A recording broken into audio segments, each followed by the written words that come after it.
Physics और math दोनों में सबसे ज़्यादा कैलकुलेशन में यूज़ होने वाले एंगल ये हैं 0, 30, 45, 60 और 90 डिग्री। इनके साइन वैल्यू और कॉस वैल्यू इनकी सबसे ज़्यादा ज़रूरत पड़ती है।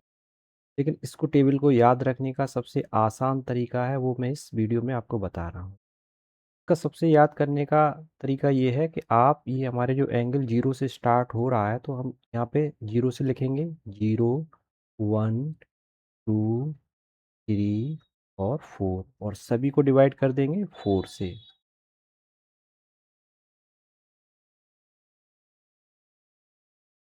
सभी को 4 से डिवाइड करने के बाद सभी का स्क्वायर रूट निकाल लेंगे, सभी का स्क्वायर रूट चढ़ा देंगे सभी पे।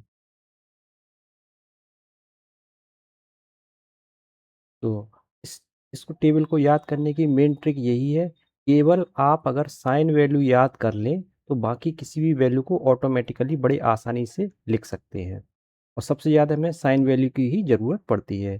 तो देखिए साइन की 0 की वैल्यू क्या होगी, इसको कैलकुलेट करेंगे 0/4 स्क्वायर रूट, इसका आंसर होगा क्या 0। अगर हमें साइन 30 की वैल्यू चाहिए तो इसको कैलकुलेट करेंगे तो square root of 1/4 that is 1/2। इसको कैलकुलेट करेंगे तो 2 से 4 को कैंसिल कर देंगे, 2 2 जा 4, सो इसका आ जाएगा आंसर 1/√2। इसलिए साइन 60 की वैल्यू क्या हो जाएगी, √3 एंड 4 का स्क्वायर रूट हो जाएगा 2। और साइन 90 की वैल्यू क्या हो जाएगी, 4/4 दैट इज 1, 1 का स्क्वायर रूट हो गया 1, सो दिस इज 1।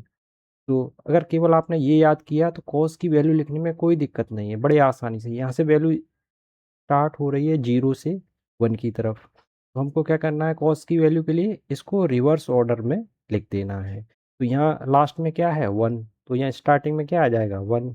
यहाँ हमारा सेकंड लास्ट क्या है √3/2, तो ये हमारा आ जाएगा √3/2। और ये यहाँ इसके बाद क्या है 1/√2, फिर उसके बाद क्या है 1/2 एंड 0 सबसे लास्ट में। मेनली क्या किया आपने, केवल साइन की वैल्यू को हमने याद रखा, और याद रखने की ट्रिक क्या है, ये है ऊपर वाली। इससे साइन की वैल्यू, कॉस की वैल्यू, अब टेन की वैल्यू क्या होती है, टेन हमारा होता है, टेन थीटा होता है sine theta upon cos theta. यानी साइन की जो वैल्यू है उसके डिवाइड में कॉस की वैल्यू कर देंगे। अगर हमें टेन 0 की वैल्यू चाहिए तो क्या करेंगे, साइन 0 अपॉन कॉस 0, यानी 0/1, इसका आंसर हो गया 0। और टेन 30 हो गया 1/2 होल डिवाइडेड बाई √3/2, तो इसका आंसर हो गया 1/√3। और ये क्या हो गया, ये 1/√2 अपॉन 1/√2, दिस इज 1। और इसका हो जाएगा √3/2 होल डिवाइडेड 1/2, 2 से 2 कैंसिल हो जाएगा, तो ये बचेगा आपका √3।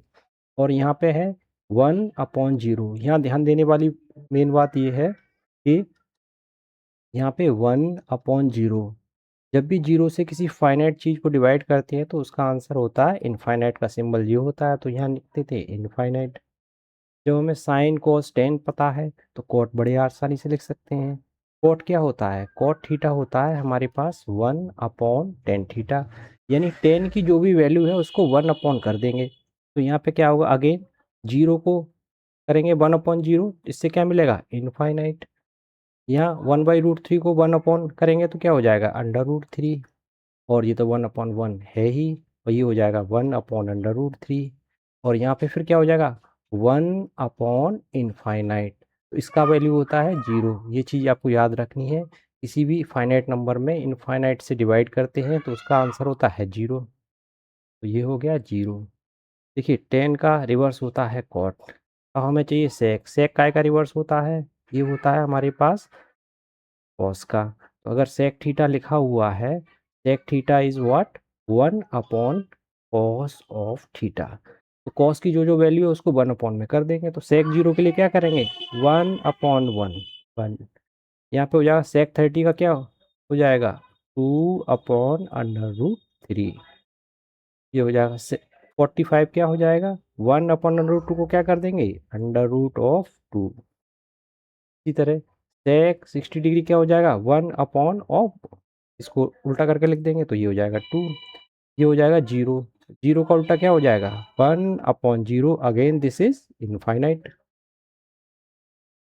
तो हमारे क्या चाहिए? कोसेक की वैल्यू चाहिए। कोसेक क्या होता है? कोसेक होता है हमारा क्या? कोसेक होता है साइन का उल्टा। That means cosec theta is what? 1 of sine theta. तो इसलिए कोसेक 0 की वैल्यू चाहिए तो हमें क्या चाहिए? 1/0। 1/0 हमने क्या पढ़ा है यहाँ पे? इनफाइनाइट। और कोसेक 30 की वैल्यू क्या हो जाएगी? इसका 1 अपॉन करेंगे तो क्या हो जाएगा? 2 ऊपर हो जाएगा, 1 नीचे हो जाएगा, तो दैट मीन्स 2। इसको करेंगे तो क्या हो जाएगा? Under root of 2। और ये करेंगे तो हो जाएगा हमारे पास 2/√3। और ये करेंगे तो 1/1 दैट इज़ 1। तो इस तरह आप इस टेबल की किसी भी वैल्यू को बड़े आसानी से निकाल सकते हैं और आसानी से याद रख सकते हैं। तो याद रखने की मेन ट्रिक क्या है? आपको 0 से स्टार्ट करके 4 तक नोट कर देना है। 0, 1, 2, 3, 4 सभी को 4 से डिवाइड करना है, सभी का स्क्वायर रूट लेना है। तो बस यही आपको मेन चीज़ क्या याद रखनी है? केवल आपको पहली रो याद रखनी है, बाकी की सारी रो बड़े आसानी से आप कैलकुलेट कर सकते हैं।